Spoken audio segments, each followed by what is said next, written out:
If you want to know how to get past the gatekeeper when you're cold calling so that you can make more sales and more money, you're in the right place. My name is Jacob Two Weiner. I've closed close to $1 million in sales in the last 6 months, and I work for Experiment 27, which is an agency that has generated in the last 5 years alone over $100 million in closed business for our clients, primarily through outbound, cold email, which we do a lot on this channel, and cold calling as well, which I've recently gotten into and really been enjoying. And I want to share more about my cold calling experience with you as soon as I turn off this air conditioner so you can actually hear me.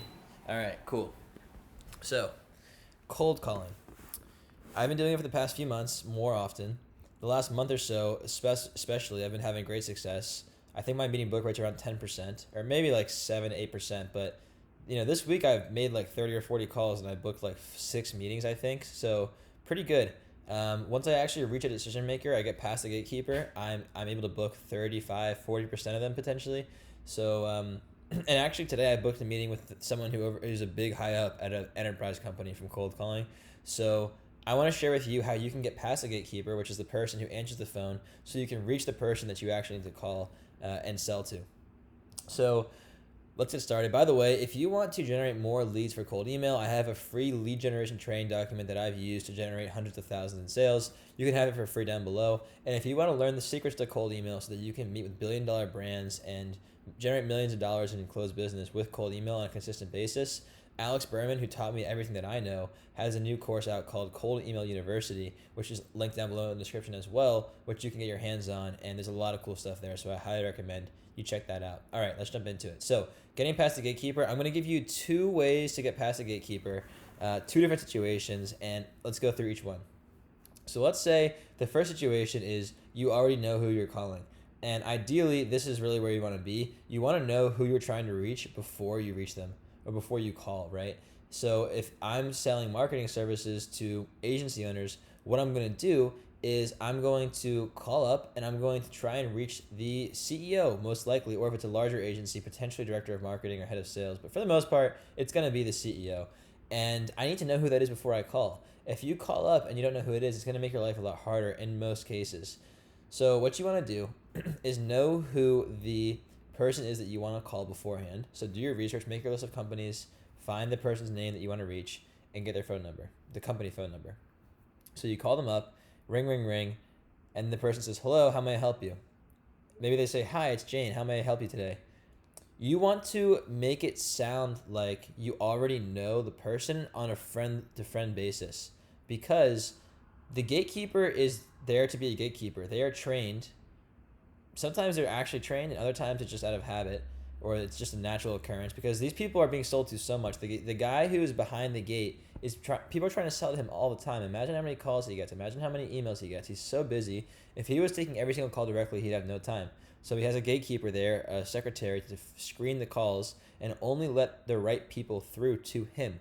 So if the gatekeeper gets a sense that you're not the right person for him to be speaking to, if she finds out that he doesn't know you or doesn't want to speak to you, then she's not going to put you through. She's going to tell you to leave a message. She's going to tell you that he's not in right now. She's going to tell you that they're not interested. They're going to, you're not going to get through the right person. And ultimately, you can make a bunch of calls, but if you don't reach the right person, you're never going to make the sale.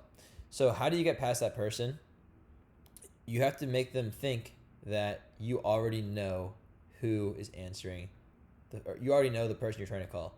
So if the CEO's name is John, and the person who answers the phone is named Jane, you can say, "Hey Jane, this is Jacob. Can I talk to John, please?" That's it. That's all you have to say.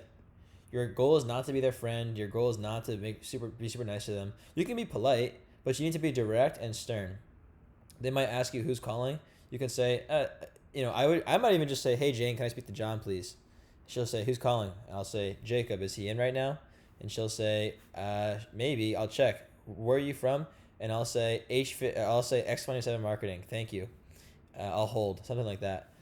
You want to be quick, direct, to the point, fast, and not mean or rude, but you need to turn it around back on them, right? You need to, they're not going to be prepared for you to continuously turn it back on them, because they're used to asking questions and having the person on the other end talk and talk and talk, because most salespeople try and make the mistake of being a used car salesman, being the gatekeeper's best friend, thinking that's going to get them into the person they need to reach. Not the case at all. You just need to call up, pretend that you already know who the person is, and just be very fast. "Hey Jane, can I please speak to John?"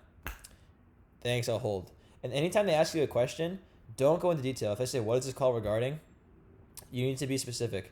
So when I call, I always send an email before I call. So I will, if they ask me what it's about, I might say it's about an email that I sent to him, or it's about our email, or it's about something like that, right?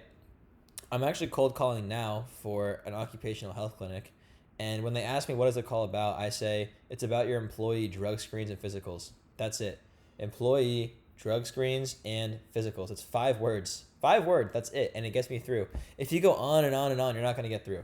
So when you know you're trying to reach, that's the best way to do it. Call them up. They answer and just say, hey, can I please speak to John? And just be very flat, very direct, and just get through. If they ask you any questions, if they ask you why you're calling or whatever, give them a 1 or 2 word answer and then say, is he in right now? I'll hold, please. Just keep on putting it back on them and keep trying to get through. Usually that works. That works for me pretty often. When I say it properly, when I actually get through, it works. So there's another situation. The other situation is if you don't know who you're trying to reach and you're calling in stone cold, like you have no idea who you're trying to call. You don't know who's in charge of what you're trying to sell. You just need to figure that out. And that's actually what I'm doing right now for one of my clients. They sell occupational medicine and they want local businesses in the area to buy their occupational health services, drug screens and physicals. And usually it's an HR person, it's someone who oversees safety, that kind of thing. But I really have no idea who it is when I'm calling because they're either such a small business that there's not really any information online about them, or it's such a large enterprise that I can't figure out who it is. So what I do is I call up, and this is if you don't know who you're trying to reach, and they say, hey, how's it going? This is how may I help you? This is Jane speaking, and I say, hey Jane, this is Jacob with, and then I say the company name. I'm gonna keep them anonymous, but I say, hey Jane, this is Jacob with blank, calling about your employee drug screens and physicals. Could you please help me out and let me know who is the best person to speak with about this? And almost always they will ask, well, they'll just say, sure, I'll put you through to this person. They'll either transfer me directly, they'll give me a direct number that I can call, or they will tell me it's actually them sometimes, in which case I'll then move into my pitch, but that's a whole different video. If you want to know how to handle the decision maker once you're on the phone with them, let me know and I'll make a video about that. But they're either going to say it's me and I give the elevator pitch, they're going to give me a number, or they're going to forward me to somebody. And sometimes they might ask a few follow-up questions, like what is the call regarding? And I'd say, I don't know, employee drug screens and physicals. Who are you with again? I'm with HFit. Can you please transfer me over? Who's the best person to speak with? And you have to be careful about how you say this.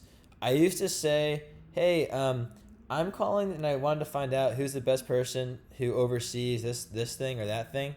And it didn't work so well. They could tell it was a sales line. So now I'm calling.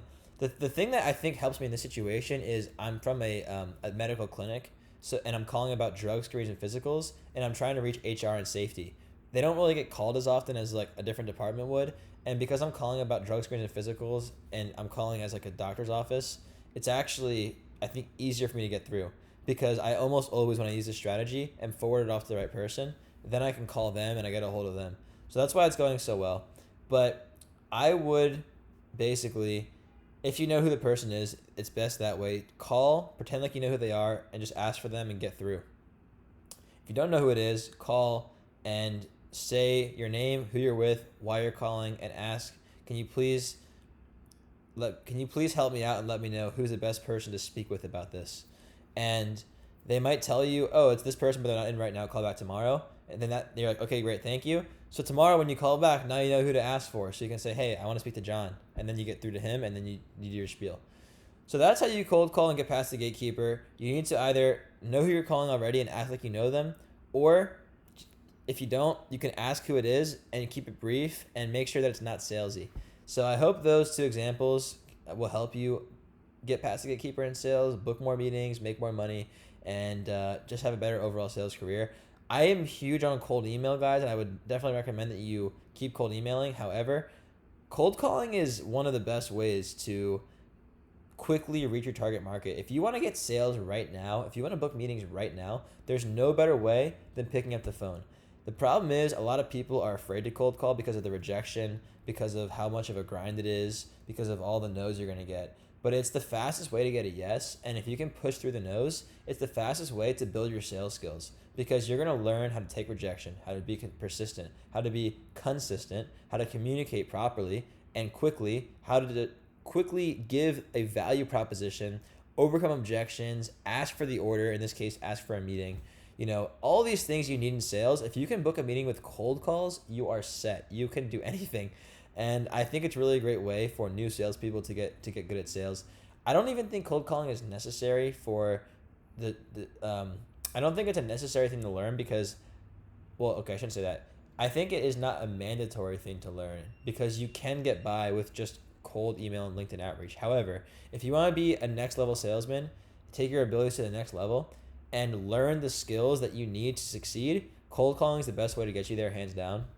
So pick up the phone, make the calls, get past the gatekeeper, and close some more business. I hope you enjoyed this video. I'll catch you in the next one. Peace.